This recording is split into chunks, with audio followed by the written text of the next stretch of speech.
자, 그러면 마치면서 우리가 대구 경북 로컬 방송입니다.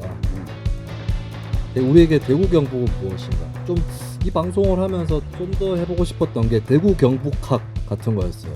지역학. 네. 뭐 잘 모르면서 씨 부리는 사람 많잖아요. 우리의 문제의식 그거였잖아. 맨날 잘 모르면서 씨 부리는 사람 많아. 그렇지. 심지어 지역 내에서도 많아요. 예, 그래서 대구 경북의 정체성은 무엇이며 대구 경북이란 무엇인가? 이걸 마지막 편으로 좀 우리가 얘기를 나눠보겠습니다. 아마 이 에피소드가 올라가는 날이 6월 25일일 거예요. 제가 일부러 노린 겁니다. 왜냐하면 일단은 대구 경북은 쇼트뷰 아니고 쇼박스래. 쇼박스 미안합니다. 쇼트뷰는 양세형이라고. 예. 죄송합니다. 아까 쇼터뷰라고 표현한 거였습니다. 6월 25일 이 한국 전쟁이 전면전으로 발발한 날인데 대구 경북은 나는 6.25를 좀 빼놓고 설명할 수 없다 이런 생각이 좀 있거든요. 예. 아, 대구 경북은 무엇인가로 넘어온 거예요? 네, 아, 알겠습니다. 네, 빨리 1950년으로 다시 가는군요. 대구 경북은 무엇인가? 공교롭게도 어쨌든 한국 전쟁 때 마지노선이 칠곡 외관이죠. 네. 그리고 이제 고개 선이 어디로 지나지? 포항까지 가죠. 네. 네. 대구는 인민군이 들어온 적이 없죠. 없죠. 그렇죠. 그래가지고 대구 지역의 좌익 조직들이 연명을 할 수 있었습니다. 네. 연명하다가 박정희 정권 때 특히 인혁당 사건 때 대거 완전 발본 세권을 하려고 하게 되죠. 그래서 뭘 어디서부터 어떻게 시작하는 거예요? 어떻게 시작할까요? 대구 경북은 우리나라에서 대한민국에서 무엇이었을까요? 무엇이었을까요? 한때 동방의 모스크바라고 불리지 않았었나? 그게 1960년까지라고 봐야 될 것 같아요. 그 1960년에 4.19 직후에 총선을 치러졌을 때 혁신정당이 그때 또 하나가 아니었어. 그때도. 네, 무슨 사회대중당 뭐 사회당 뭐 어쩌고 뭐 이래가지고 여러 한 4개 정당이 있었던 걸로 내가 알고 있는데 근데 어디가 됐든 간에 대구에서 유세를 하면 제일 인파가 많이 왔다고 해요. 다른 지역에서 하는 것보다. 그리고 대구에 의석도 있긴 있었을걸? 진보정당이. 민주당 말고 진보정당이. 그쪽 혁신정당 계열이. 없었나? 그리고 그거는 조봉암이 대구에서 선전을 했어요. 그렇죠. 예. 네. 그거는 왜였을까요? 대구 경북은 왜 그랬을까요? 왜 좌익이 그때는 많았을까요? 그때는 조봉암이 선전했을 때는 그냥 저런 경향이었어요. 도시에서는 조봉암 표가 많이 나오고 농촌에서는 적게 나오고. 그래서 대구에서 많이 나오고. 네, 대구에서 많이 나오고 경북에서는 좀 적게 나오고 이랬었는데 저는 그 하나로 정리를 하자면 6.25 전쟁도 전쟁인데 특히 경북 지역의 자본주의에 이 반발하는 정서가 탑재돼 있다, 내재돼 있다. 왜요? 그러니까 어떤 거냐면 자본주의는 기본적으로 종교도 싫어해. 네. 종교도 싫어하고 특히 유학, 성리학, 이 가치 중심적인 눈에 보이지 않는 이윤을 창출하는데 이 방해 요소가 되는 이 장애물들을 별로 좋아하지 않는데 이 대구 경북에는 이 해방 전에도 마찬가지고 이 유학자들도 상당히 융성해 있고 그러니까 돈 버는 것보다 더 중요한 것이 있다라고 믿는 경향들이 그게 때때로는 아주 정근대적인 보수성으로 드러나기도 하고 때때로는 이 자본주의에 반대하는 공산주의라는 형태로 드러나기도 하고 그러니까 드러나는 모습만 다를 뿐이지 본질적으로 보면 이 돈이 얼마나 남길 것인가 이윤 창출에만 골몰해야 되는 이 자본주의 정서랑은 불화하는 정서들을 가지고 있다. 그렇기 때문에 가령 이런 거죠. 좀 쉽게 이야기하면 국민의힘에 몰표를 주잖아요. 국민의힘에 아주 높은 지지율을 보내주잖아요. 근데 장사치 입장에서는 여기도 좀 주고 분산 투자를 해야 이 리스크가 적은데 몰빵하는 거. 몰빵하는 거잖아요. 왜 몰빵해? 그러니까 눈에 보이지 않는 이윤보다 더 중요하다고 믿는 뭔가가 항상 존재하는 거죠. 그게 국민의힘이에요? 그게 국민의힘을 뽑는 형태로도 드러나는 거고지. 충청도랑 늘 비교를 많이 하잖아요. 충청도는 이 KT모스처럼 왔다 갔다 정권에 따라서 여기도 밀어주고 저기도 밀어주고 요 놈은 좀 살려둬야 우리가 나중에 써먹을 때도 있지 라고 하는 걸 사고하는데 거기에 대해서 별로 사고하지 않는 거죠. 그래서 이 좌익이 많았던 것도 무슨 이 노동계급의 각성, 엄청난 각성이 있어서 이 좌익이 많았던 거였냐? 그건 아니다.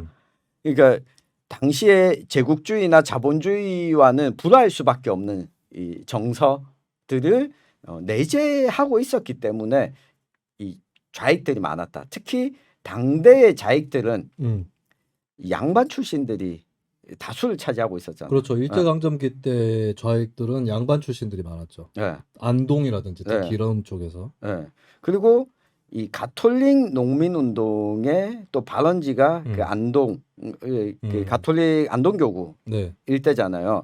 근데 이 사람들은 이 가톨릭 공동체라고 하는 것이 유교의 대동세상과 또 맞아떨어지는 측면들이 존재했던 거고, 그게 이 당시대의 독재 정권과는 또 불화했던. 저는 뭐 그 정서들이 특히 부산 지역과는 이 바다 사람들이랑은 또 다른 모습을 저는 가지고 있었던 게 아니냐, 뭐 그렇게 봅니다. 이거 어디서부터 이걸 어떻게 이야기를 저렇게 길게? 그러니까 이거 이제 끊어야 될 텐데 어느 시점을 좀 끊어야 될 텐데 그.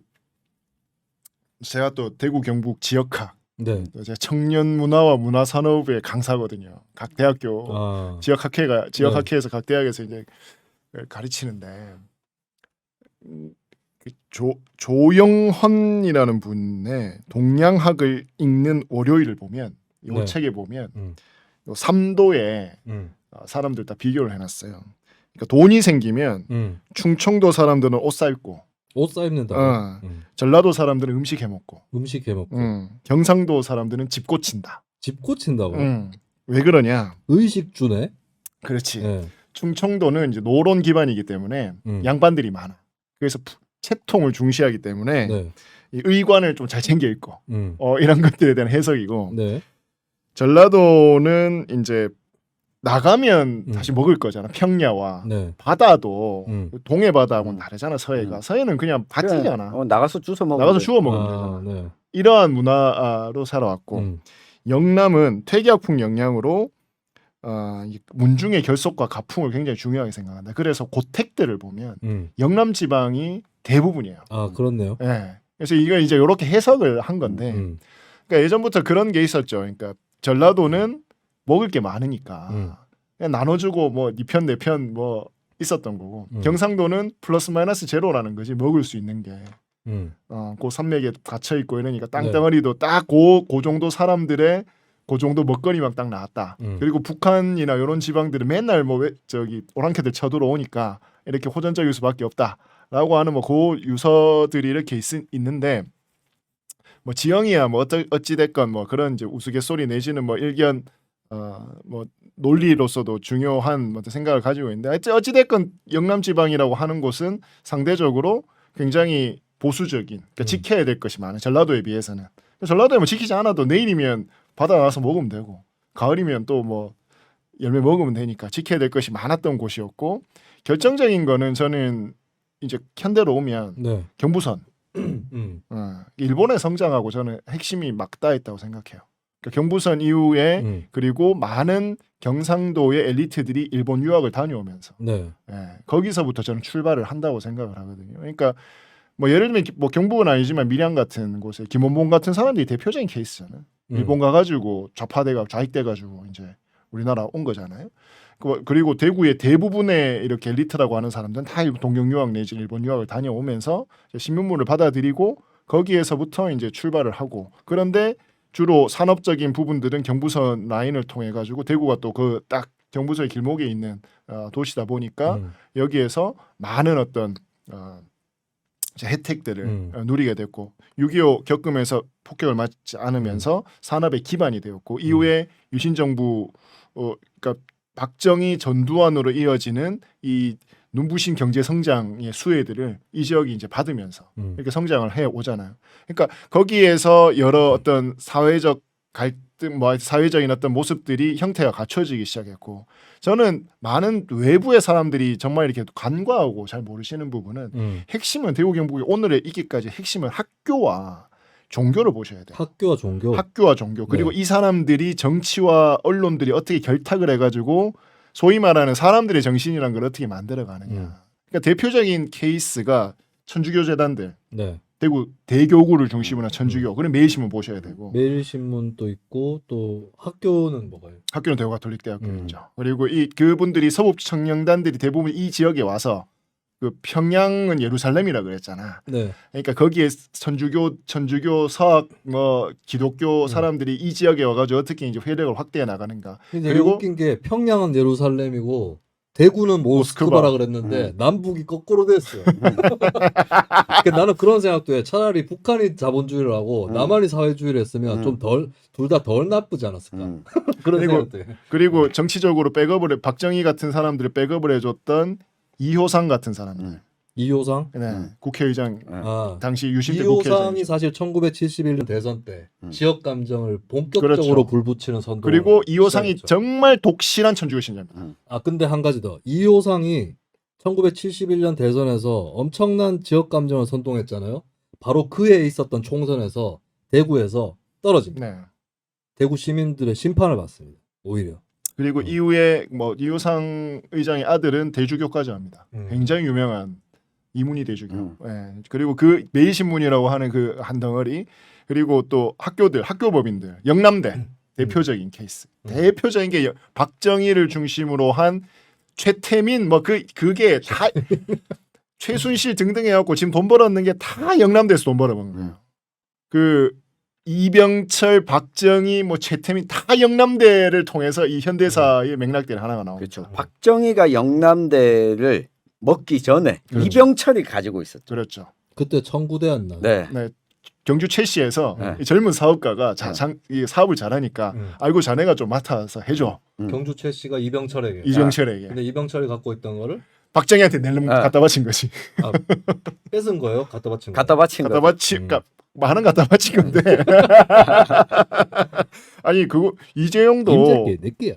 이재용도 그 말을 갖다 바친 거지 뭐. 똑같아요 이 역사의 수레바퀴. 그리고 계명대학교를 중심으로 한 기독교 학교들. 예. 이 오랜 전통들. 그러니까 이런 것들을 좀 들여다 보셔야 대구 사회가 정치권과 소위 말하는 정신을 다뤘던 학교, 언론, 종교들이 어떻게 정치권과 결탁하고 그들의 산업 기반들이 어떻게 보이느냐에 따라서 이게 굴러가느냐에 따라서 총체적으로 좀 대구 사회가 이걸 봐야 이해가 좀 됩니다. 대구 경북이 부산 경남보다 기독교가 센가요? 네. 그렇다고 봐야 되나? 네. 그러니까 보통 영남이 호남보다 불교가 세잖아요. 불교 세죠. 불교가 세죠. 신라 전통이죠. 네. 근데 센 게 부산 경남이 더 세다고 봐야 되나? 불교가. 아, 근데 그게 아니요 좀 그렇진 않아요. 그렇진 않은 게 이게 워낙 대구 경북의 지역이 지역과 지형이 좀 생활권도 여러 군데로 좀 나눠져 있고, 네. 그러니까 부산 경남은 딱 이 동남권과 그리고 서부 경남 네. 뭐 요 정도는 아니잖아요. 근데 경남의 밀양, 거창, 합천까지도 사실 대구권이지. 그렇죠. 대구랑 경북 남부 생활권. 전두환이 보고 당신 부산 경남권이야 대구 경북권이야라고 하면 아마 대구 경북권 대표적인 게 쪽 사람이라고 생각할 걸. 전두환, 홍준표 두 네. 분이 아. 대표적인 것 사람이죠. 그러다 보니까 불교세도 세고 포항을 중심으로 한 동해안 쪽에 기독교가 참 세고 그리고 이 대구와 안동 가톨릭이 세죠. 또 세고 유교도 세고. 유교도 세고. 그러니까 이런 신천지도 대구 경북에서 나오죠. 네. 정광훈도 원불교 성지도 있고. 유병원도 유병원도 네. 뭐야 뭐 종교의 지역인가 뭐 여기. 법륜스님도 경주 출신이니까 그렇네. 그리고 최재우 선생도 그렇죠. 경주 출신이니까. 동학도. 대구에서 또 이제 생을 마감하고 네. 이런 것들을 이제 쭉 봐야 전체적으로 이게 그러니까 뭐 그냥 하나의 맥락으로 이해하기에는 이 지역에 대한 너무 나는 좀 불성실한 판단이다. 그래서 어떠한 부분과 지점을 봤을 때는 굉장히 총체적으로 봐야 되고. 근데 이제 핵심은 이제 근대 이후잖아요. 네. 근대 이후로 그냥 딱 시기적으로 딱 놓고 보면 결국에는 박정희예요. 네, 모든 어떤 끝에는 박정희로부터 출발합니다. 그리고 재밌는 거는 그 대척점에 있었던 전태일 열사도 또 여기 출신이야. 물론 그렇죠. 대구에서 네. 활동을 뭐 물론 생이 워낙 짧았기 때문에 뭐 활동을 뭐 의미 있는 활동은 아니었지만, 그러니까 이 지역이 그렇게 뭐 하나의 어떤 이미지와 하나의 어떤 그 일맥상통한 지금 뭐 꼴보수 뭐 무슨 뭐냐 대구 비아들 엄청 하여튼 그렇게 대구 봉쇄. 완전 그렇게만 볼 수는 없는 곳이다. 그 대구 경북이 지리적으로는 좀 폐쇄적이잖아요. 네. 아마 가장 폐쇄적일 것 같아요. 섬이죠 섬. 부산 경남보다 더 네. 폐쇄적이죠. 네. 왜냐면 부산 경남은 해안 문화라도 네. 좀 더 있으니까 남해도 있고 동해도 있고 하니까.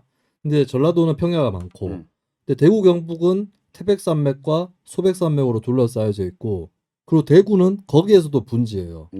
그리고 산이 많죠. 대구 경북 지역에 사투리들이 굉장히 많이 분화되어 있는 결정적인 이유는 아마 산세 그렇습니다. 때문일 겁니다. 구미도 북구미 사투리와 남구미 사투리가 있어요. 구미 사투리와 대구 사투리는 전혀 다릅니다. 아, 그리고 많이 다르죠. 네. 그 구미 사투리는 또 그래도 충청도, 전라도의 영향을 좀 받아서 김천 구미 쪽은 안 그래요. 예, 이런 말이 있습니다. 예. 근데 또 저기 북쪽으로 가면 안동으로 가면 또 허승규 이런 사람들은 메시로, 메시로. 아.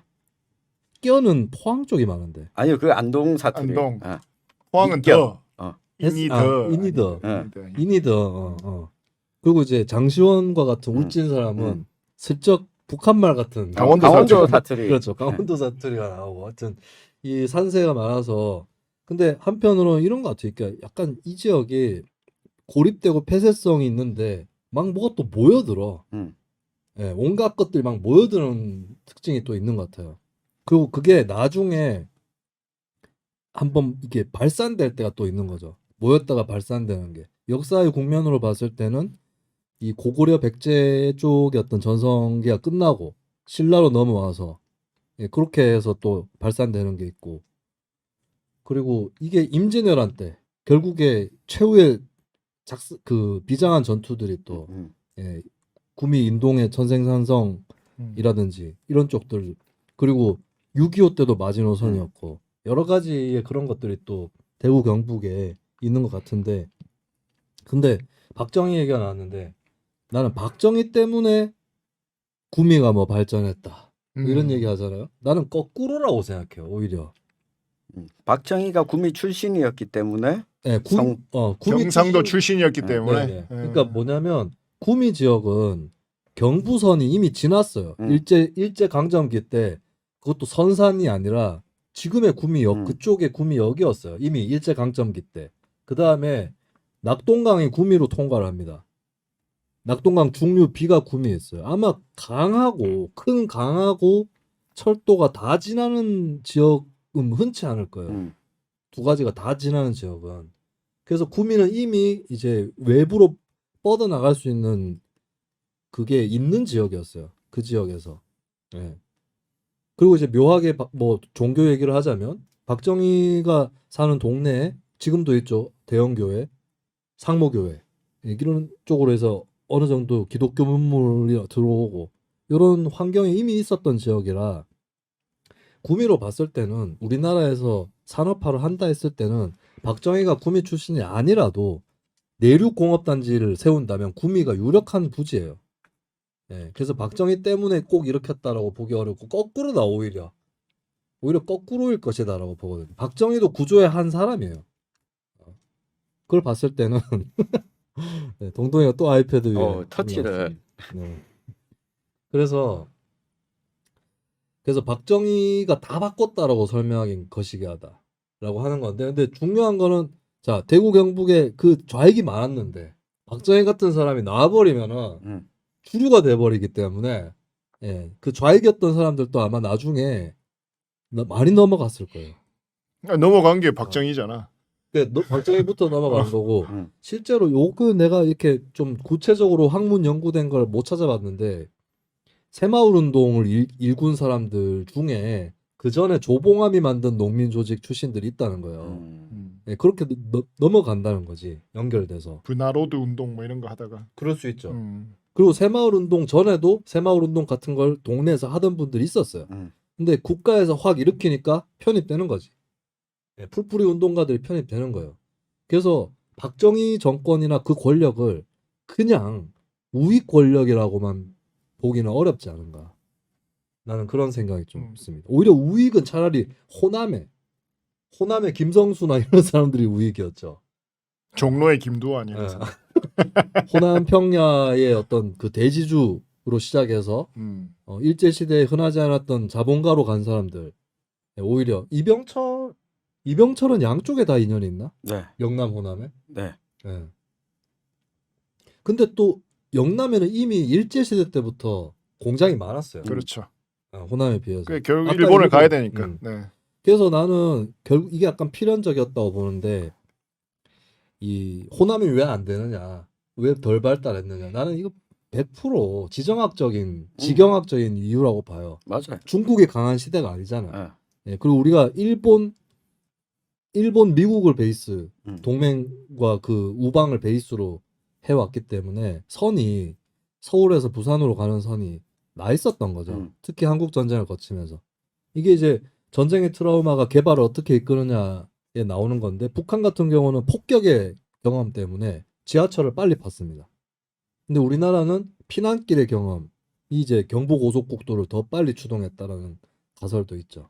그리고 전 지정학 이야기가 나서 하나만 더 보태면, 이게 그 동아시아 문화권 자체가 가지고 있는 특징이다. 네. 그러니까 호남이 덜 발달했던 이유 중에 한 가지가 일본이 섬나라지만 네. 사실 일본의 제국주의 전략은 섬 위주가 아니라 핵심은 조선에 와서 이걸 발판 삼아서 중국으로 진출하겠다, 대륙으로 진출하겠다, 이걸 우선시하잖아요. 네. 그러니까 만약에 해양 문화, 그 해군 중심으로 갔더라면 조선을 짚고 가는 게 아니라 일본에서 바로 이 호남 쪽으로 해서 중국 쪽으로 향하는 이 해양의 중심을 뒀을 텐데 그러지 않았고, 이거는 중국 역시 중국의 명청 역시 명나라 때 뭐 함대를 보내지만 거의 그냥 한 바퀴 훅 둘러보고 오는 거지. 이 진출해서 해양으로 진출해서 우리가 식민지를 확대해야 되겠다, 이쪽으로 가지 않았잖아요. 그러다 보니까 이 호남이 상대적으로 이 영남 지방보다 훨씬 이 개발이 뒤처질 수밖에 없었던, 뭐 저는 그런 베이스가 오랫동안 이 동아시아에 사람들 머릿속에 자리 잡고 있었던 게 영향을 끼친 게 아닐까 싶어요.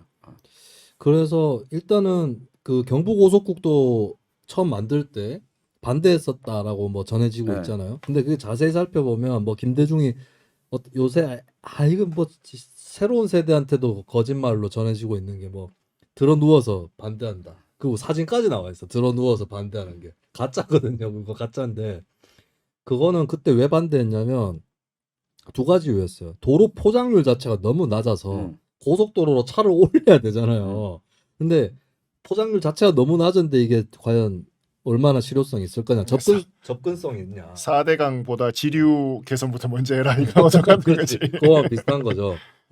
그게 첫 번째 있고, 두 번째는 균형 발전을 위해서 서울과 강원도, 전라도와 경상도로 있는 횡으로 있는 그렇죠. 도로를 먼저 만들어라. 이게 이제 IMF, IBRD 이런 미국이나 이쪽에서도 그 얘기를 했었는데, 근데 저는 불가피했다고 봐요. 경부 고속도로부터 먼저 만든 거는 그 외교 안보적인 상황과 원래 영남 지역에 산업 인프라가 있었던 거, 이런 것들 고려한다면 불가피했던 건 맞다고 봐요. 근데 그러면서 이제 나는 호남이 사실은, 영남은 좌익적인 게 있었는데 호남은 썩 좌익까지는 아니라고 봐요. 그러니까 호남 같은 경우는 옛날에 하이도나 암태도에서 농민 항쟁 있었고 동학도 있었잖아요. 근데 농민은 그렇게 좌익이 아니거든. 원래 좌익은 노동자고 농민은 좀 중도에 가깝죠. 예.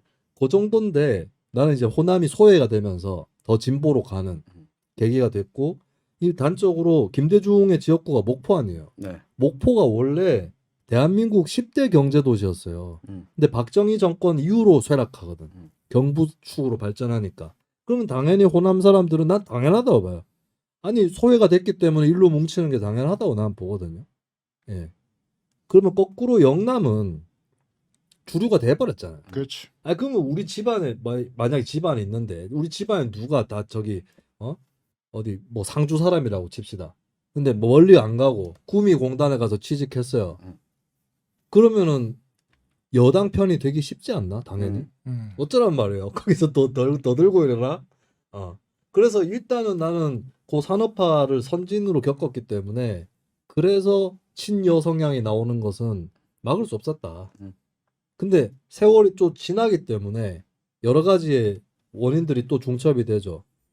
왜냐하면 세대를 거치게 되면 생각이 또 달라질 수 있고, 그 다음에 노동자로 살면서 생각이 달라질 수 있고, 외지에서 취업하면서 들어오는 사람들이 있어서 또 생각이 달라질 수 있는 거예요. 그러니까 난 실제로 그 변화를 90년대 이후에 특히 공단 지역에서는 밟아왔다.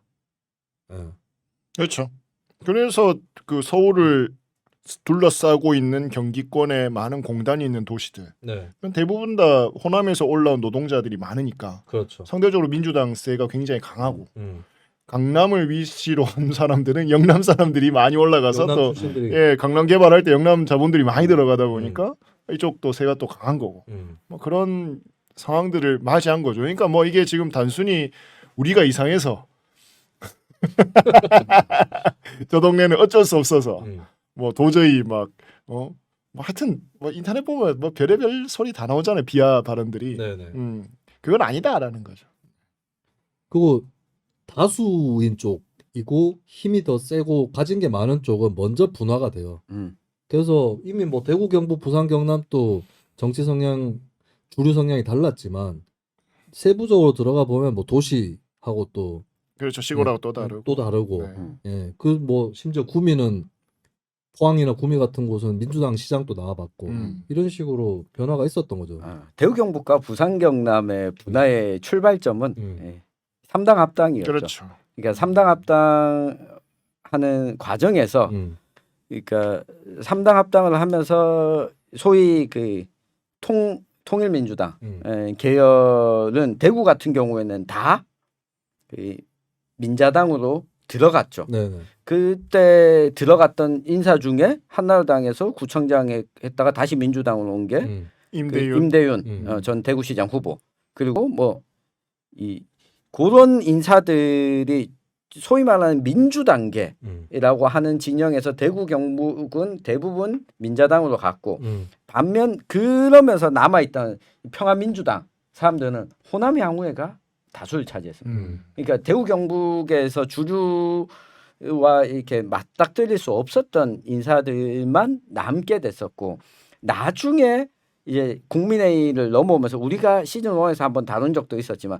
그때 이 소위 80년대 대학생 출신들이 민주당에 합류하게 되면서 지금 현재 대구의 민주당을 이루게 된 것이고 이 반면에 부산 경남은 이 YS와 함께 민자당으로 가기도 했지만 남아 있었던 민주당 인사들이 계속해서 존재했던 거죠. 노무현, 김정길 이런 사람들. 저는 뭐 그 차이가 지금 민주당에 대한 지지도의 차이 정도로 나타나는 것이지 뭐 특별히 이게 결국은 그 동네에서 활동하는 사람이 있어야 사람들이 얼굴도 보고 이름도 알고 이런 거지. 무슨 대구 경북에서 무조건 국민의힘을 나는 죽어도 국민의힘을 찍어줘야겠어라고 하는 정서가 더 강력해서 그런 건 아니라고 보거든요.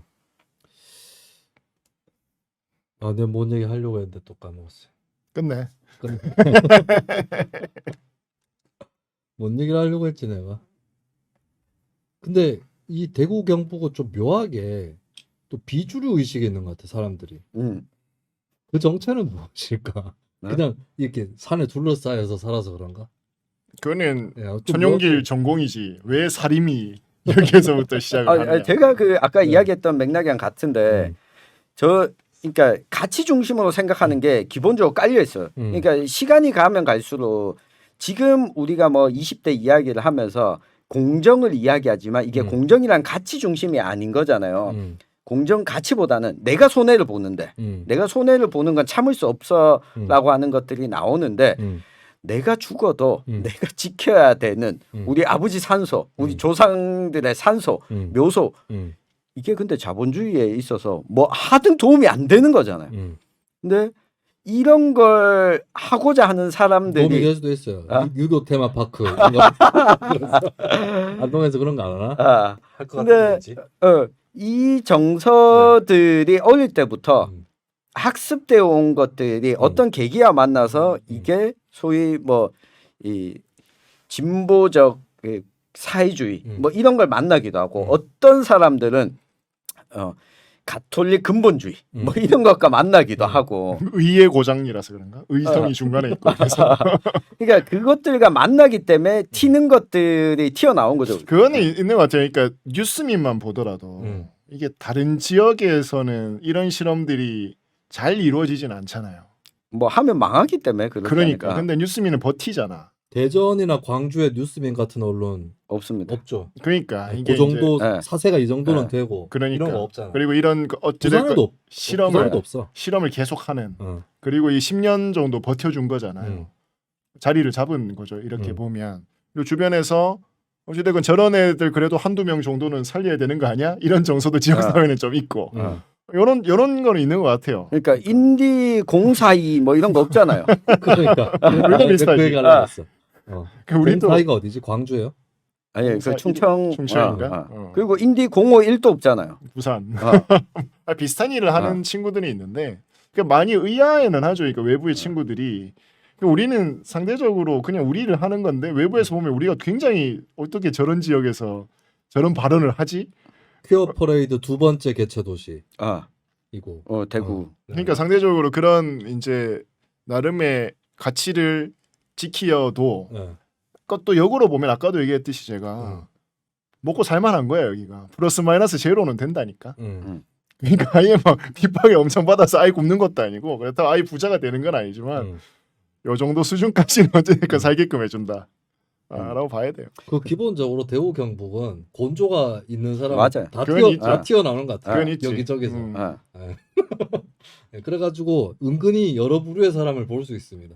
곤조가 있는 사람 다 튀어나오거든. 그렇죠. 가만히 안 있거든. 그리고 가만히 안 있어. 그러니까 많지는 않은데 없진 않아요. 내가 소수파라도 가만히 있진 않아. 그러니까 김수민 같은 사람도 의원 만들어 주잖아.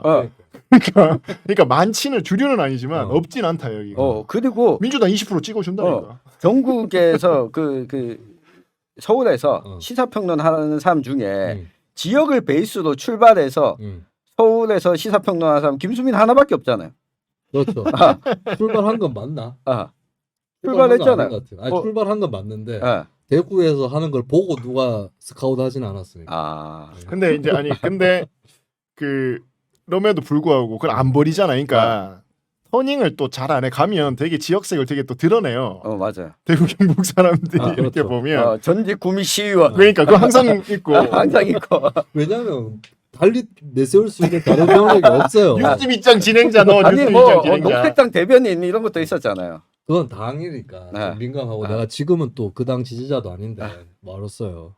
쓸 게 별로 없어 내가 양력을. 저도 뭐 이렇게 보면 뭐 물론 이제 저는 굉장히 대구에 이제 저는 대구에서 태어나고 자랐고 학교 여기서 다 나오고 이러다 보니까 그건 있죠. 그러니까 외부 사람이 아니었기 때문에 뭐 저를 지역 사회에서 인정해 주는 뭐 그런 것도 없지 않아. 뭐 저는 처음에 이제 사회생활할 때 느꼈는데 그럼에도 불구하고 제가 굳이 떠나지 않고 여기에서 이렇게 활동을 하는 것은 그러니까 저 같은 놈들이 있거든. 천영이 같은 놈들이 있거든. 그러니까 그렇게 외롭진 않아. 여기에서 일하는 게.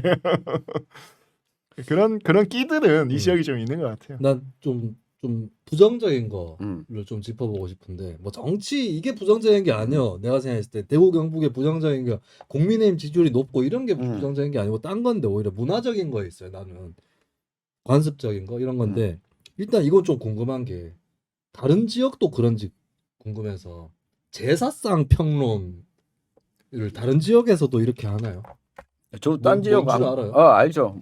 보면은 꼭 이제 제사상 보잖아요. 제사상 보면은 사실 집안 사람들끼리 예를 들어서 그 집안에 뭐 저기 사돈 집안에 제사를 가거나 이럴 때도 있잖아요. 보면 꼭 한 소리 하는 거예요. 내 동생이 전에 영주에 선비 문화축제라고 있어요. 알아요? 지금도 하고 있어요. 지금 네, 하고 하고 있어요. 있습니다. 가을에. 선비 문화축제에 내 동생이 일을 한 적이 있거든요. 그래서 맨날 싸워. 내 동생이 일을 하는데 내 동생이 무슨 부스에 있었느냐? 네. 제사상 부스에 있었던 거예요. 네. 그러니까 제사상 이렇게 모형으로 딱 차려져 있잖아. 지나가는 사람들이 다 욕하면서 지나가는 거예요. 그리고 심지어는 거기 안동대학교에 무슨 민속학과. 민속학과 국학진흥 제사를 전공한 사람, 민속학과겠네. 네. 민속학과 아니면은 학생이 뭐. 학생하고 그 부스에 반장이랑 싸우고 있다는 거예요. 반장 이거 아니지 않냐고. 그 학생은 난 전공자다.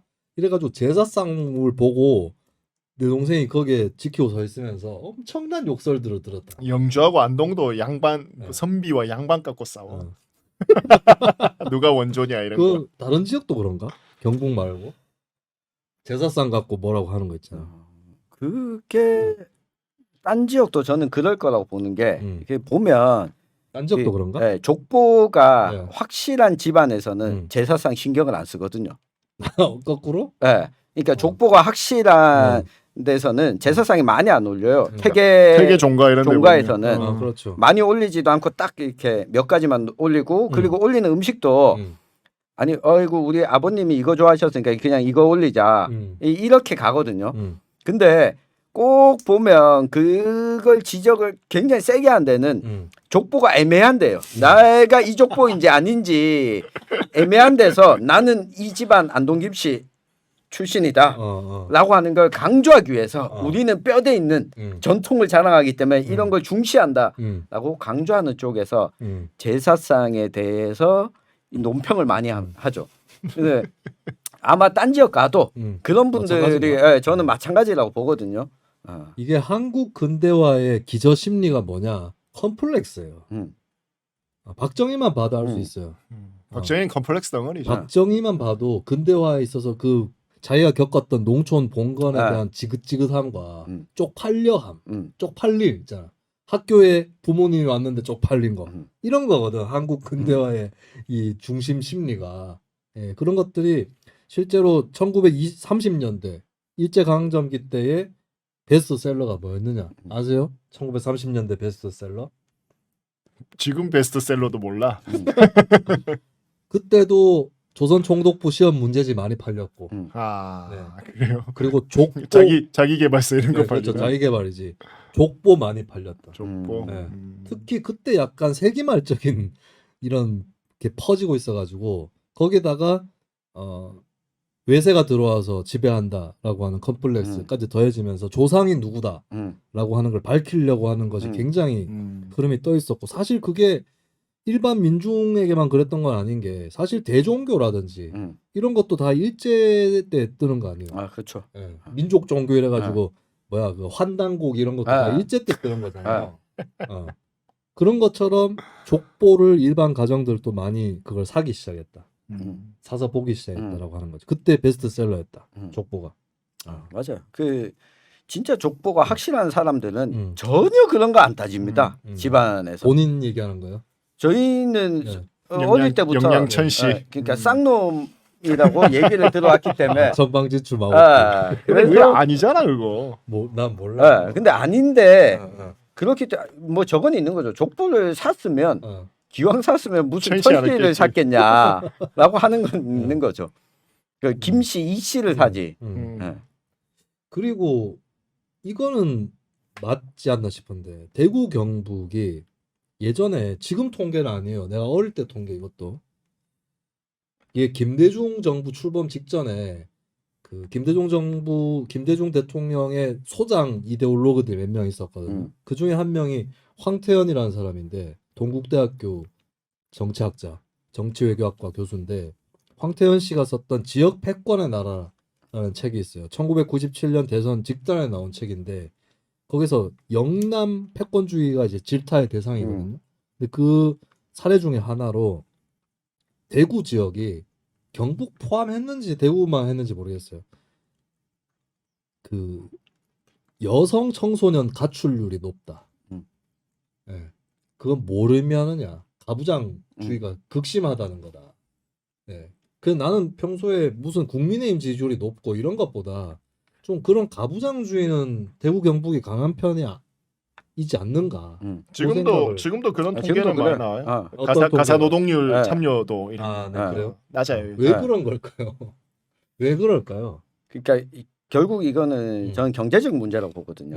그 이게 1920년대에도 이 사회주의 독립운동을 했던 네. 여성, 음, 그 기생 출신의 정칠성이 음, 이 대구와 일본을 왔다 갔다 하면서 강조했던 게 다니면서 활동했던 게 네. 교육을 하러 다니면서 사회주의 이념을 교육하러 다니지 않았어요. 여성들이 경제활동을 할 수 있는 기술을 배워야 된다. 이 여성 차별의 핵심은 결국은 경제력이다라고 하는 이야기를 하거든요. 근데 재미있는 통계 중에 하나가 이 남녀 성별 임금 격차가 가장 큰 지역이 어딘 줄 아십니까? 뭐 몰라요. 네, 전국 시도 17개 시도 중에 난 경북으로 알고 있는데. 아닙니다.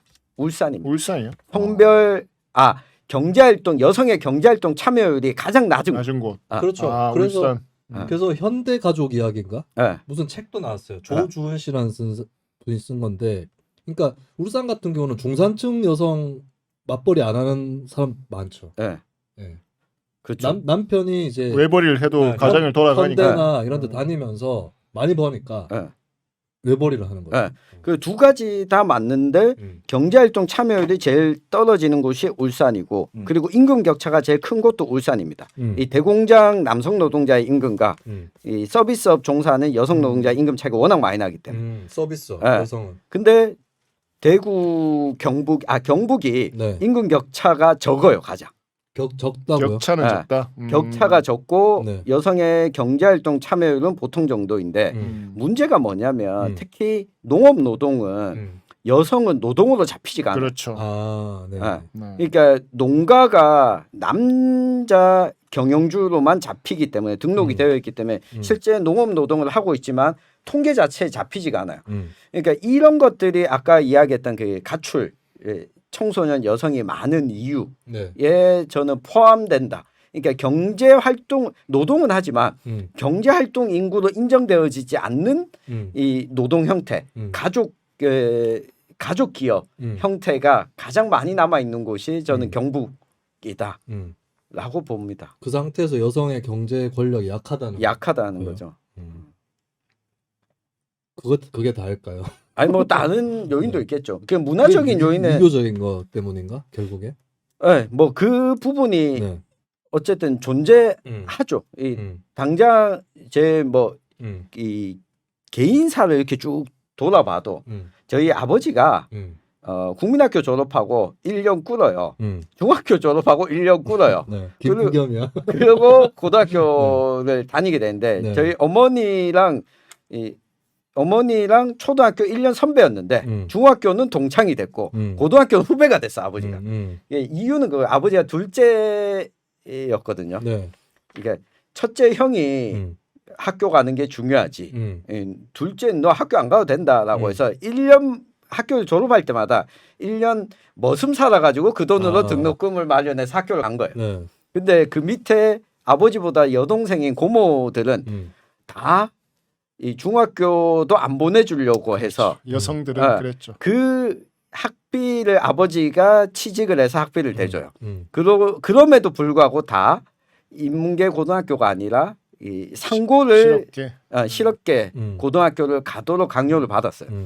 집안에 그 자녀들이 6명, 딱 남자 셋 여자 셋이 있는데 다 그런 식으로 나오는 거예요. 그 세대가. 근데 그 경향이 그 또래들은 대부분 비슷하더라고요. 그 경험치가. 그 데이트할 때 보면 경상도 남자들이 밥을 자기 돈을 많이 낸대. 맞아요. 그렇죠? 통계 확실한 통계야? 그건 내가 자기 경험 아니야 그냥. 나 틈나는 대로 물어봐요. 여성들한테도. 그러니까 여성들이 이제 경상도 출신 여성이 아닌 그래서 이 지역 저 지역 남성을 사귀어본 여성들한테 물어보면 다들 같은 답이 돌아왔습니다. 맞아요. 저도 경상도 남성이랑 사귀어보면 이제 밥값을 자기가 많이 낸다. 저도 그런 버릇이 있는데 저는 그 더치페이 하는 문화 굉장히 싫어하거든요. 익숙치 않지. 그리고 그러니까 익숙하지 않은 게 예를 들어 같이 먹어 가잖아요. 아, 그러면 오늘 내가 살게.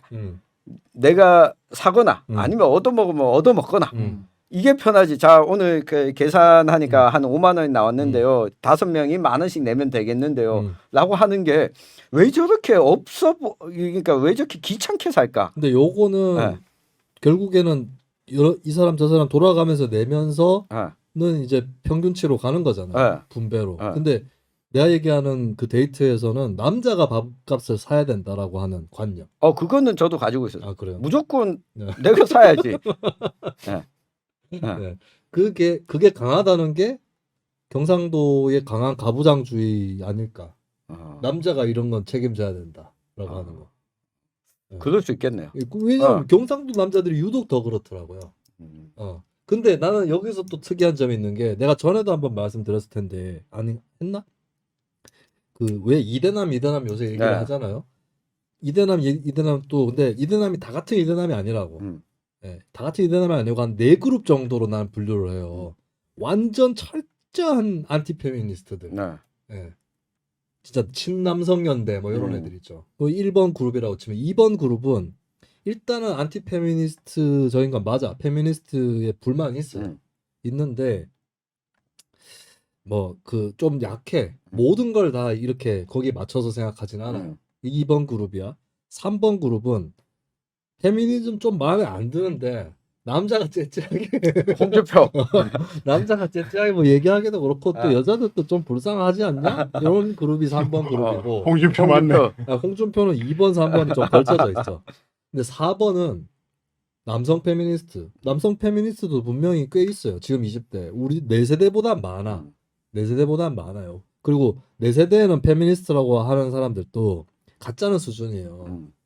못 지킬 말들 하는 사람들이라면 지금 20대 페미니스트들은 우리 때하고 또 많이 다르지. 근데 나는 경상도 남자들은 안티 페미니스트는 좀 적은 것 같아. 맞아요. 그러니까 페미니즘에 당연히 뭐 이렇게 친화적인 건 아니지만 막 바락바락하면서 페미니즘 뭔지 잘 모르는 사람도 많은 동네가 경상도.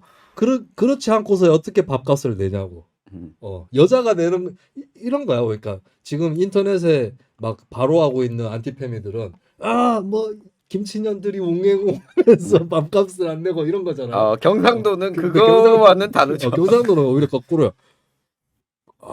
이거야. 경상도 가부장주의는 한글자로 표현하면 이겁니다. 내가 생각했어. 이거야 이거. 그러니까.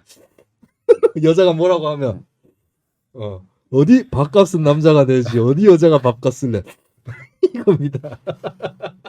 경상도 가부장주의는 말이 길지 않아. 그러니까 별로 싸우려고 안 해요. 이거야 그냥.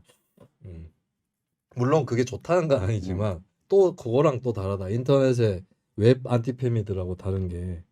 그러니까 가부장주의가 또 그런 게 있잖아. 그러니까 그 좋다고 얘기한 게 아니라 약간 뭐라고 해야 되지? 그래도 내가 가부장이니까 보호해주고 이렇게 해줘야 된다.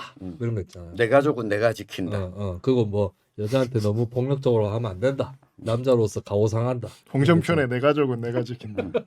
조금 지 각시를 지키지 못한 사내 새끼도 아니다. 네, 하여튼 그러면 네.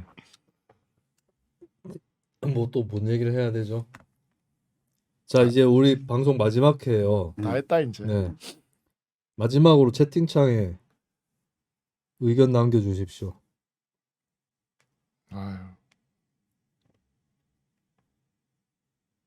그러니까 대구 경북이란 무엇인가 이걸 좀 이렇게 심층적으로 해보고 싶었는데 그거 있어요. 그리고 내가 생각난 게 그 박창달이라는 사람에 대해서 우리가 방송에서 몇 번 얘기를 했었잖아요. 결국에 홍준표 지지하다가 이재명 지지하는 걸로. 근데 그 이유가 뭐였어요? 결국에 대구 경북 사람이라는 거였잖아요. 근데 나는 대구 경북 사람이라는 이유로 A를 지지하다가 안 되니까 대구 경북 사람이라는 이유로 B를 지지하는 거에 대해서 내가 그러니까 그 한 분한테 뭐 이렇게 너무 큰 무게를 실어서 욕하는 것 같아서 좀 그렇긴 한데 이거는 대구 경북 정신이 아니다라고 생각했고 말씀드리고 싶었어요. 나는 충청도 사람이 어디가 됐든 간에 충청도 사람을 시켜줘야 된다라고 생각하거나 전라도 사람이 어느 쪽이 됐든 간에 전라도 사람을 밀어야겠다고 생각하는 거에 대해서는 나는 존중합니다. 그럴 만하다. 지역이라는 걸 고리로 해서 그걸 중심으로 뭉치는 연고주의가 아직도 있을 만하다. 근데 나는 대구 경북 사람은 그러면 안 된다고 생각합니다. 왜냐? 산업화로 봐도 우리가 여기가 선진적으로 중심에 대해서 먼저 혜택을 받고 정치적으로 봐도 대통령이 도대체 몇 명이 나온 거예요. 근데 그런 상황에서 난 대구 경북의 정신의 핵심은 소수파에 대한 배려, 존중, 관용인 것이지. 그리고 소수파 입장에서는 곤조 이런 것인 거지. 우리 지역끼리 해먹자. 난 이건 절대 대구 경북의 정신이 될 수 없다고 봐요. 네. HS진이님 2만 원, 다른 오. 사회님 10,000원 감사합니다. 야. 아유 마지막 방송이다 보니 적선이 그렇죠. 제가 거기에 하나 첨언을 하자면 그 대구 경북의 정서 정신이 그렇지 않다는 게 그 권영진 시장이 대구 내려와서 그 자기가 평생 멘토로 삼았던 선배 한 분이 본인을 지지하지 않아서 굉장히 섭섭했다라고 하는데 그분이 그 김태일 장안대 총장입니다. 그 정도로 치네요. 네. 그 뭐 결혼할까 말까 여부도 김태일. 나 지금 순간적으로 깜짝 놀랐어요. 결혼하려고 했다는 거. 아니요. 왜 그래? 대구는 기업 퍼레이드를 하는 지역이에요. 참두분 그러니까- 두 분 가정 잘 계시는데. 그러니까 김태일 교수가 워낙 가까운 사이였기 때문에 네. 대구에 내가 내려가면 둘 다 또 안동 출신인데다가 그리고 같은 대학까지 나오고 해서 학교 선후배니까. 학교 선후배니까 그럼에도 불구하고 아유 그때는 섭섭했는데 그 뭐 어쩔 수 없었지. 그러니까 그러면서 또 존중하는. 그러니까 그게 저는 그 대구 경북의 이 정신이라고 보거든요. 네. 우리가 연고로 얽혀 있지만 이 사람이 저 다른 선택을 하는 이유까지도 이 존중을 하는 게 저는 이 대구 경북의 관용. 그러니까 가진 게 많았잖아요. 그러니까 관용을 베풀 수 있는 여지도 많은 거죠. 그러니까 딴 지역에서 호남 사람이라고 저 사람이 돼야 돼라고 가는 것에 대해서도 굳이 비난하지 않고 아까 이야기하셨던 것처럼. 그래서 저는 근데 그런 선택을 하긴 했습니다. 대통령 선거 때. 대구 경북 출신은 뽑아줘야지라고 해서 심상정 대신에 김재현 후보를 찍었거든요. 나는 개인적으로 진짜 이제 경상도 출신 대통령 좀 그만 나왔으면 좋겠어. 나는. 이재명 홍준표를 한 방에 그냥 나버려. 네. 무튼 그래서 대구 경북이란 무엇인가라고 했을 때 저 오늘 이 이야기 꼭 하고 싶었던 건 뭐냐면 대구 경북이 특별한 게 없다. 그러니까 전 똑같이 봐줬으면 네. 좋겠다. 네. 그러니까 대구 경북에 이창훈 같은 또라이도 있고 그리고 김수민 같은 이 악플러도 나타나고 악플 달리는 사람이 아니라 어? 내 개인이 먼저 악플러요. 내 정체성 악플러. 시대의 악플러. 시대와 부다하는 사람도 나타나고 나한테 악플 다는 놈들은 진짜 상대 잘못 고른 거지. 악플러한테 악플 달고 난리야. 싸워볼래요? 그러니까 이걸 너무 대구 경북의 특징이라고 봐주지 않았으면 좋겠다. 제가 공부를 하면서 돌고 돌다 보니까 결국 이 대구 경북의 특수성이라고 하는 것은 그러니까 경향적으로 어떤 영향을 끼쳤다 분석할 때 사후적으로 나타날 뿐이지 네. 그 일반적으로 특수성을 부여할 수 없다. 어느 지역 사람들이든 간에. 그래서 특히 선거 끝나고 나서 대구 경북은 어떻다라고 하는 것만큼 게으른 인간들은 없다. 그 인간들은. 나는 사회생활 제일 처음에 시작할 때 소위 말하는 이제 대구를 기반으로 하는 일하는 분들을 많이 만날 때 제일 듣기 싫었던 그 모든 문장의 그 어두가 대구는 뭐 이런 말이었어요. 대구는 뭐뭐뭐, 대구는 뭐뭐뭐. 근데 내가 봤을 때는 대구는이 아니라 그냥 그 시대는이었거든. 그러니까 우리 시대의 문제를 대구에 투영해가지고 뭐뭐는 안 돼, 뭐 대구라서 안 돼, 뭐 이러고 자빠져 있었는 거야. 그분들도 나는 굉장히 게으른 사람이라고 생각해. 공부를 안 하는 사람들이구나. 그러니까 지금은 지역의 문제보다는 지역 안에서의 문제보다는 시대의 문제가 훨씬 큽니다. 시대적인 과제가 훨씬 더 큰 그러니까 세상이 되어 버렸는데 그걸 아직도 지역에 빗대어서 이야기하는 거. 그러니까 옛날에나 산 넘어가고 뭐 옆 동네하고 소통하는 게 힘들지. 지금은 터널 다 뚫려 있는데. 그렇죠.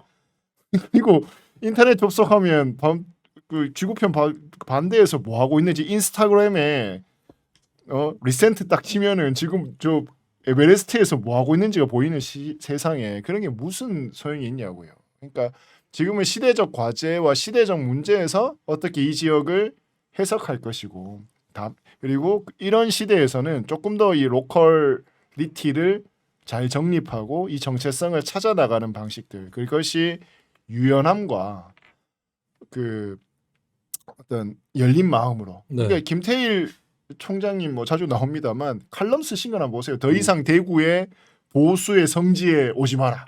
성지에 참배하러 오지 마라. 그 칼럼이 있어요. 경향신문에. 보수의 성지라고 언론에서 이야기하는 것도 굉장히 그 잘못된 표현이다라고 김태일 교수님 얘기하시는 거죠. 대구의 정체성은 뭐 자꾸 보수의 심장이래. 그래. 뭐 개소리야 자꾸. 그러니까 뭐 그런 얘기 자체를 쓰지 마라. 지금은 시대적 강남 고민을 서초가 더 심장이요. 시대적 고민을 같이 그냥 안고 있다 우리 지역도. 그렇죠. 그리고 보수 진보로 나눠봤자 솔직히 뭐 크게 차이 있는지도 잘 모르겠어요. 당의 차이가 좀 큰 거지. 예, 그럼 뭐 호남 사람 당의 이해 관계, 당 안에 사람들이 이해 관계가 큰 거지. 호남 사람들은 뭐 그렇게 적극적으로 뭐 경제민주화 복지국가 했어요. 그건 아니거든.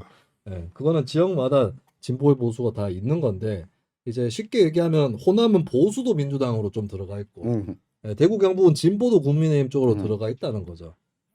특히 박정희 때문에 아니 생각해봐 박정희 같은 정도의 스케일의 사람이 나와버리면 그 지역에서 김수민이 나온 것만 해도 일단은 이미 박정희 시대는 깨진 거예요. 그래도 그나마 이게 이제 자신을 박정희와 레벨로 올리는. 아니, 그게 아니라 뉴 레벨, 넥스트 레벨. 넥스트 레벨 내 손을 놓지 마라. 그게 아니라 나도 거기에 하나의 구조의 그 증거라는 것이죠.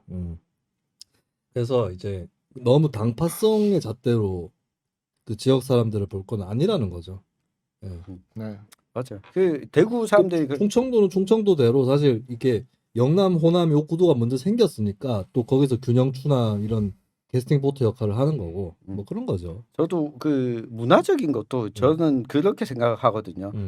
이게 충청도도 그렇고 호남에 가도 저같이 보수적인 사람이 있을 거다. 예를 들어서 이 광주은행만 쓰고 입세주만 마시고 그런 보수는 또 다른 보수잖아. 그러니까 뜻이 다른 거잖아.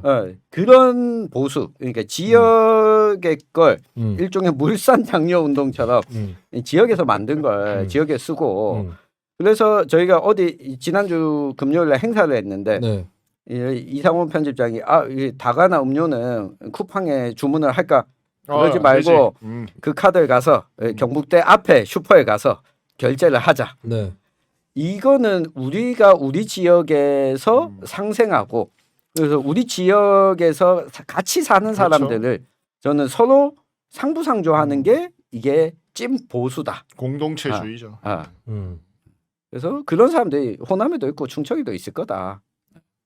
그렇지만 저런 건 있죠. 결과적으로 보면 지역 신문, 지역 일간지가 지역에서 조중동을 제끼고 1위를 하는 지역은 부산과 대구 두 곳이 있고 지역은행의 점유율이 부수가 매일신문이 조중동보다 더 많아요? 네. 지역에서.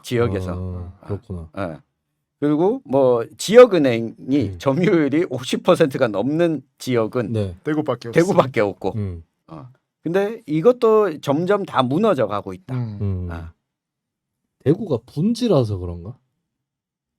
분지라서 그런 지역 것도 거를 많이 쓰는. 그러니까 자급자족이 돼서 그런 그렇죠. 것 같기도 해요. 네. 예를 들어 인구 규모가 요 정도면 그리고 사실 보면 우리 김수현 평론가 세대도 그렇고 부모님 세대쯤 되면 고향은 경북인데 네. 학교는 대구에서 다니고 하는 게 되게 일상적이잖아요. 네네. 그러니까 그러다 보니까 경제권이 이 안에서 다 형성이 되는 거죠. 요 정도 규모면. 네. 그러니까 대구에서 나타난 프랜차이즈 기업들이 특히 치킨 네. 기업들이 많은 맞죠. 이유가 야 대구에서도 성공하면 딴 데 가서 성공할 수 있다. 이것도 있지만 테스트 베드로서 딱 그렇죠. 시장 규모가 적정하다. 라고 하는 저는 특징이 있기 때문에 다 자급자족이 되는 상황도 저는 영향을 끼치는 것 같아요. 근데 안타까운 거는 대구 경북에서 많은 치킨 브랜드가 나왔죠. 네. 구미의 교촌 치킨도 네. 있고. 근데 이 닭을 키우는 음. 축사는 호남에 쏠려 있어서 맞아. 예, 호남 농촌에 가면 어떤 구간에서 차문을 못 열겠다.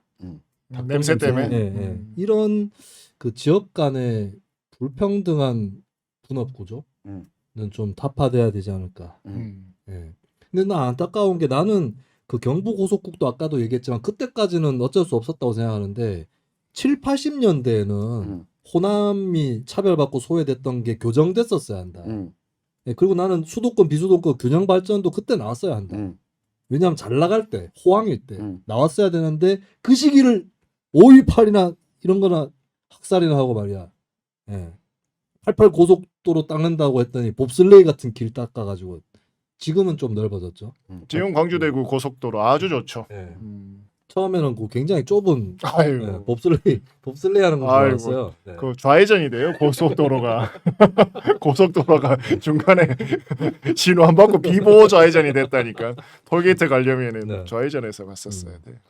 그래서 좀 그 호남과 더불어 또 잘 사는 것도 우리 영남인의 많은 영남인들의 바람입니다. 네. 맞습니다. 지금은 또 서울 말고는 다 어렵잖아. 그러니까 수도권 말고 네. 다 어렵기 때문에 지금은 뭐 잘 살아요. 이준석 잘 얘기가 맞아요. 대구의 20대와 광주의 20대의 고민이 다르겠냐. 네. 똑같아요.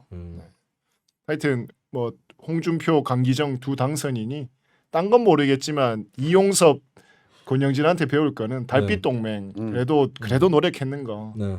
두 개는 좀 잘해갔으면 좋겠습니다. 둘 다 성격들이 만만찮아서. 홍준표가 또 말하는데 강기정이 또 막 잡고 뽀뽀하고 막 이럴 수도 그러니까 있습니다. 또 둘이 투표율이 꼴찌와 꼴찌앞 이 둘을 보여주는 네. 모습이 아닐까. 나는 그 낮은 투표율 있죠. 광주와 대구의 네. 낮은 투표율이 나는 희망적인 단초라고 봐요. 맞아요. 예, 왜냐하면 불복하는 사람들이 있다는 거거든. 그러니까 물론 그 중에는 내가 국민의힘 지지하는데 혹은 광주 같으면 민주당 지지하는데 내가 안 찍어도 되겠지라는 사람도 있긴 있겠죠. 근데 거기에는 불만을 가진 사람이 많다는 거거든. 나 이 사람은 못 찍어주겠다. 뭐 사람도 사람인데 내가 봤을 땐 당이 그러니까 지금 대구나 광주나 은근히 무당파가 많이 늘고 있어요. 다른 당은 또 대안이 안 되는 것 같아서 아직 유보를 하는 것 뿐이죠. 그렇기 때문에 이 굴복하지 않는 분들이 또 새로운 지역 정치를 쓰는데 한 표를 행사해 주실 것으로. 예, 그리고 국민의힘이나 민주당이나 그 지역에 잘 나가는 당들도 이분들을 신경 써야 된다. K10 클라우드 9님 3만 원 감사합니다. 아유, 감사합니다. 고맙습니다. 커피 한 잔씩. 커피 두 잔도 먹겠는데 이거. 맞았습니다. 네. 아까 채팅창에 어떤 분이 이창원 대표 방송 오래 해서 표정이 안 좋다. 빠리빠리 끝내자. 자, 마지막 방송인데도 이렇게까지 하셔야 되겠습니까? 참. 자, 어이구 동동이가 저한테 왔군요. 네. 마지막이라고. 마지막이라고 이제. 힘의 균형을 안 해. 편집권이 누구한테 있는지를 아는 거야. 자, 그러면 이제 마지막이고 또 시간은 많이 됐고 하니까 짤막하게 시즌 마무리 인사들 해주시기 바라겠습니다. 네. 전용길 기자부터. 지금 시즌 2 생각보다 네. 올해 왔네요. 1년? 작년 9월부터 시작하니까. 작년 9월부터 했으니까. 1년은 아니죠. 1년 안 9개월. 네, 9개월 정도 왔는데 지금 우리가 시즌 1은 1년 넘었어요. 1년 넘었습니다. 1년 넘어서 했죠. 네. 시즌 1은. 그래서 시즌 3가 네. 한 1년 뒤 정도부터 다들 표정이 안 좋군요. 네. 네. 시즌 3는 2024년 총선을 하면서 끝날 거잖아요. 네. 내 생각에는 네. 한 가을쯤부터 합시다. 9월 내년, 내년 가을쯤부터 그냥 저 좋습니다. 경선 들어가면 해. 총선은 경선이 따로 없어요. 당내 경선 그건 너무 그건 너무 앞인데. 너무 앞인데. 그러면 3월부터 해야 되는데. 어차피 뭐 네. 여기 다 그 사람들이 할 건데 뭐. 네. 그래서 아니면 우리가 한 달에 한 번 아 정도 녹음을 하는 것 같아요. 줌으로 해요, 줌으로. 그래서 아니 지금 생각은 네. 시즌 3는 조금 더 이 버스킹을 좀 네. 자주 준비해 볼까. 음. 그러니까 여러 곳에서 네. 야외에서 어허. 그리고 시민들이 좀 참여할 수 있도록 그 2주에 한 번씩은 바깥에서 수송못에 가서 홍 시장처럼. 그러면 홍준표 시장이 사고를 쳐줄수록 좋은데. 그렇죠. 예를 들어 대구 FC로 쳤다. 그럼 우리 대구 FC 축구하는 날 가가지고 축구장 앞에서 축구장 앞에서 하는 거죠. 네. 그리고 대구 의료원 앞에서 한번 또 또 하고 하고. 대구 신청사 부지 앞에서 하고 네. 그러려면 네. 뉴스민 돈 많이 벌어야 돼 지금. 네. 그걸 돈을 해가지고 많이 버는 거죠. 그걸 해서 사람- 많이 버는 거죠. 네. 어쨌든 지금 이것도 있는 거죠. 스튜디오 안에서 하니까 다들 저 천용길 혼자 일해도 되겠구나라고 생각하는 거. 밖에서 해야. 네. 기자들이 아, 나와서. 기자들 시즌 2에 아무도 출연 안 했어요. 일요일 날 너무한 거 하니까. 아니야? 일요일 날. 너무한 거 아닙니까? 그래서 월요일 날 쉬게 해주고 일요일 날 출연시켜야지. 월요일 날 쉬게 하면 안 되는데. 네. 네. 어쨌든 조금 더 새로운 모습으로 네. 시즌 3 준비를 좀 해보겠습니다. 지금 떠올려 보면 우리 김수민 평론가랑 2016년에 이 했던 이 아이디어로 지금까지 오고 있는 걸 보니 이게 생각보다 오래 가는구나. 네. 김수민 평론가가 윤석열 정부 하에서도 좀 승승장구하길 기대하겠습니다. 하에서도 문재인 정부에서도 승승장구 한 줄 알겠다. 김수민 평론가 어차피 입 근질거려서 내년까지 못 참으실 때. 중간에 혼자라도 녹음하실 때. 김수민 선수가 네. 일반 그 종편이나 공중파에서 못하는 이야기를 여기 와서 다 풀고 가요. 질문이 내가 이렇게 답할 만한 질문이 많이 안 나와요. 네. 주제 제한이 있잖아. 홍준표 인터뷰 한번 갑시다. 홍준표도 한번 어떻게 우리가 엠부싱을 하든지 그거 좋네요. 아니면 부르든지. 네. 저는 뭐 하여튼 그 이게 에너지가 우리 셋 중에 천영길 그 기자가 제일 에너지가 사실 크고 제작사다 보니까, 그리고 이제 김수민 씨는 이름이 들어가 있고 방송 보시면 아시겠지만 한 80% 혼자 떠들거든요. 어디 80% 써들었어? 봐봐. 나는 다 모니터링 안 하잖아. 오늘 모니터링 하는 줄 알았는데 나는 그렇지. 한 번 에피소드에 최소 3번 들어요. 그러니까 조회수도 안 올려주잖아. 그렇네. 저는 댓글만 대충 보죠. 김수민이 또 누구랑 싸우고 있나. 제가 이제 제일 그 가볍거든요. 그리고 뭐 기여하는 바도 제일 적고 한데, 그래도 하여튼 이 두 분 덕분에 매주 참 많이 배우고요. 그랬던 것 같습니다, 이번에도. 그리고 그 우리가 뭐 그래도 나름 이렇게 길게 하니까 인지도도 동네에서는 맞아. 조금 그래요? 무서워. 그래서 네. 굳이 이런 거 안 봐도 되는데. 네. 그렇죠. 어. 막 성갑도 유스 밑장 출연 좀 시켜주면 그래, 안 돼요? 그래. 라고 하는데 이 방송을 다 보고 있었구나 이 사람들이.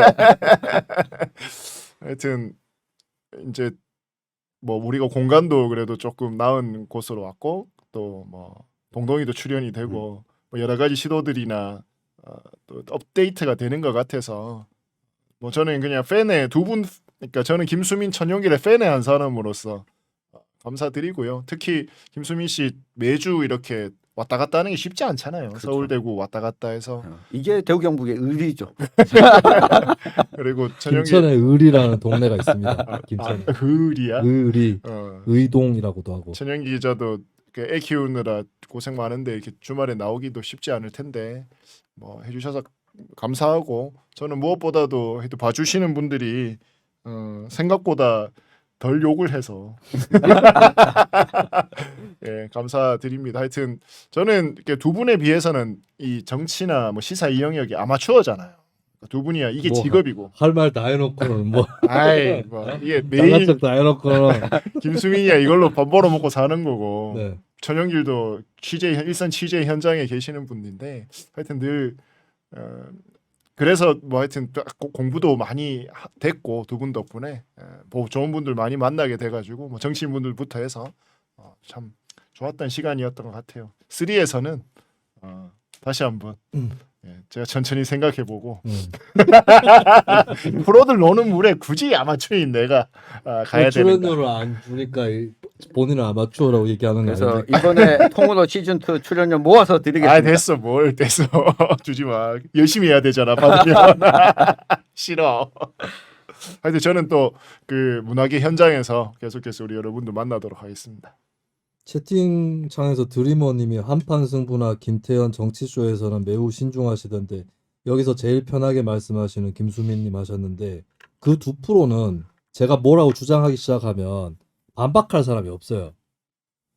그 프로는 그러니까 뭐냐면 한판 승부는 다른 두 패널이 싸우는 거고 나는 거기서 싸우는 사람이 아니에요 일단. 컨셉이 내가- 그렇지. 내가 뉴스 하는 거죠. 내가 하나로 밀어붙여 버리면 2대1 돼요 바로. 네, 그리고 정치쇼도 상대 패널이 이 반박 패널이 아니기 때문에 그거는 좀 함부로 못합니다. 그리고 특히나 저 혼자 나가는 프로는 더더욱 그럴 거고. 네. 그러니까 내 적이 있으면 마음대로 얘기할 수 있죠 오히려. 조국 인터뷰 한 갑시다. 저거 전화 한번 걸어볼까 지금?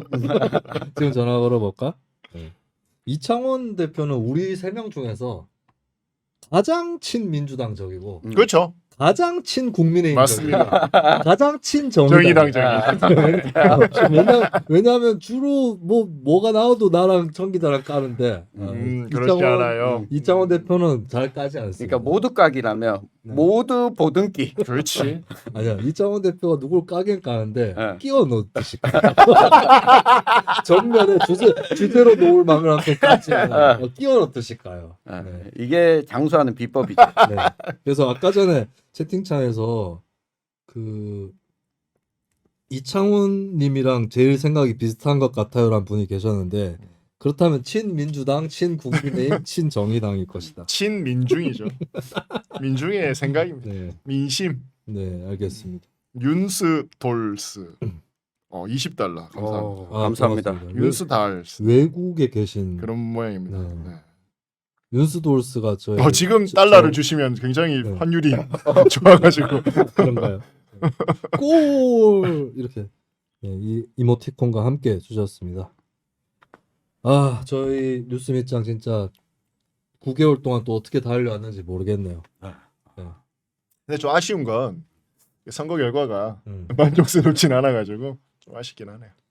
뭐 대선은 그렇다 치는데 네. 대선에는 우리가 뭐 특히 뭐, 기대하진 그러니까. 않았잖아요. 물론 나름의 그 제3지대 프로젝트를 우리가 하기도 했지만 지방선거라도 좀 뭐가 더 있었으면 좋았을 텐데. 맞아요. 저는 꼽았던 사람들 중에 음, 한 명이라도 좀 당선자가 나왔으면 싶었고 제가 뭐 민주당은 안 좋아하지만 민주당 도지사 후보가 한 30% 나와주길 좀 기대했었는데 네. 그게 좀 아쉽고 지역 내 다양성. 네. 네. 그래서 그게 좀 인상적이었거든요. 민주당 도지사 후보가 선거 유세 연설을 하면서 네. 민주당 후보를 찍어 주십시오라고 이야기를 하고 그 다음에 무슨 이야기를 했냐면 정의당 후보도 뽑아 주십시오. 그리고 녹색당 후보도 뽑아 주십시오. 근데 녹색당 후보는 한 명인데 그 진보당 이야기는 허순규를 뽑아달라. 진보당 나는 그 얘기가 곱게 들리지 않았어요. 그러면 그 지역구에 민주당 후보 왜 냈어요? 그러니까 예. 그냥 그만큼 이제 여기저기 좀 고르게 예? 우리 동네 할아버지도 나한테 이런 얘기를 하셨어요. 내가 선거에 출마했을 때. 저 꽃밭에 나가면은 파란 꽃도 있고 빨간 꽃도 있고 노란 꽃도 있어야지. 이런 얘기를 하셨거든요. 우리 동네 할아버지가. 네. 선거에 관련해서. 네. 근데 저는 이제 2026년 지방선거는 좀 기대를 합니다. 왜냐하면 이 지방선거가 약간 그 대통령 임기 중간쯤에 다음에 중간이 아니구나. 후반이고. 후반부죠. 네. 대선 직전입니다. 그럼 또 대선에 연동되려나? 진짜 개헌해가지고 선거 좀 일정도 다 바꾸고 저는 무엇보다도 전에도 말씀드렸지만 국장, 도장, 시장, 군장, 구장 이거 좀 바꿨으면 좋겠어. 대통령, 도지사, 시장, 군수, 구청장 다 달라. 그럼 대통령은 뭘로? 국장. 국장.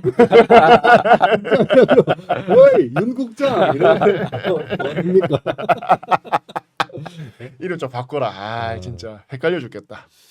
2027년 이후에 뭐 이렇게 좀 구성이 잘 돼가지고 개헌을 할 수 있으려나?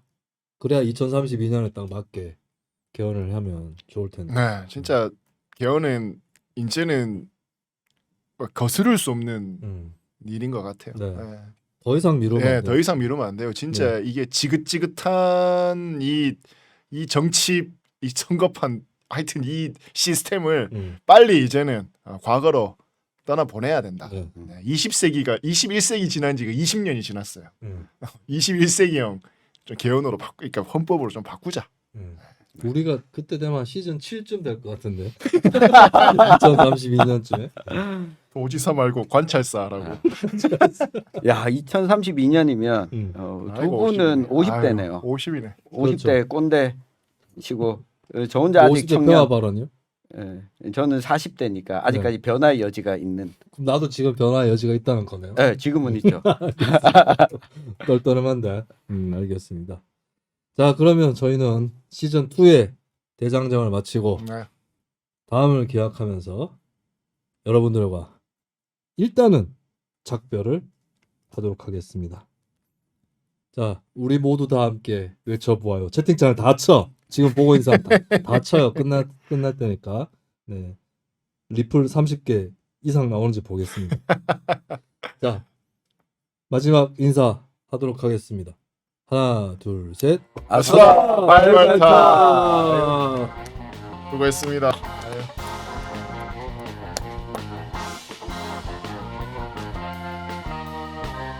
네, 제가 제일 어립니다. 유일한 30대.